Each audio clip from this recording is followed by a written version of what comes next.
Pag-ampo alang sa mga nagsubo ug adunay kalisang, maluluyong Amahan, magbubuhat sa langit ug yuta, balaan sa tanan. Akong gipangamuyo karon ang imong presensya ug grasya aron matabangan ang mga nanginahanglan, lakip na mga nagpuyo sa kapit usog tumang pag-agos. Giampo ko ang tanang nakasinati og tumang kasubo sa mga namatyan ug nawad-an. Ubangi sila, Ginoo. Hikapang ilang kasing-kasing nga mabanaagan nila ang imong kahayag. Alsaha sila gikan sa ilahang gikahimutangan. Pabagi sila sa ilang pag-inusara ning ilang gibati sa kasumtangan.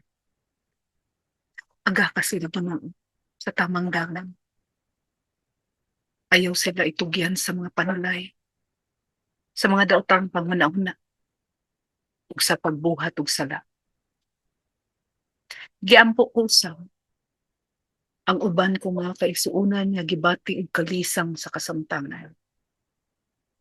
Patagi sila og Ginoo og ihong kalig-on sa isog sa pagsagubang sa tanang matang og sitwasyon nga naghatod kanila sa tumang kahadlok.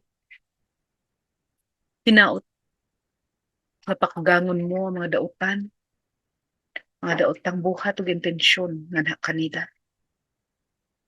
Asa sila, Amahan, sa kalisod nga ilang gikahimutangan tungod aning kahadlok ug kalisa nga ilang gibati.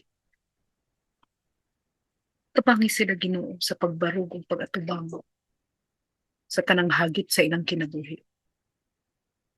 Nga adunay dakong pagsalig na kanin ug aduna po'y kaligdong aron mamahimong takos sa imong pagtabang.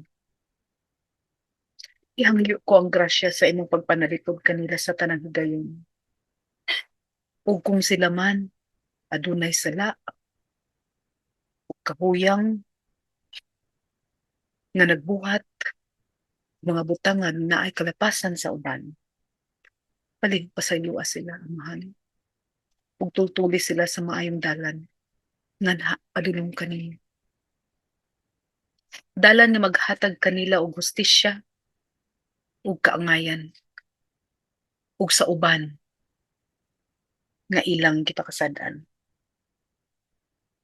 Tagi sila kahayag sa ilang salabutan aron di na usab nila buhaton ang ilang mga gibuhat na pagpakasala. Ug aron di na sila mahimutang sa maong kalisdanan. Ginoo, tabangi kaming tanan nga matungas namo ang mga pagsulay ug magmalampuson kami sa unahan sa pagpabilin nga imong mga sumusunod sa tanang higayon sa among kinabuhi hangtod sa hanganturan. Amahan, dalaygon ka. Amen.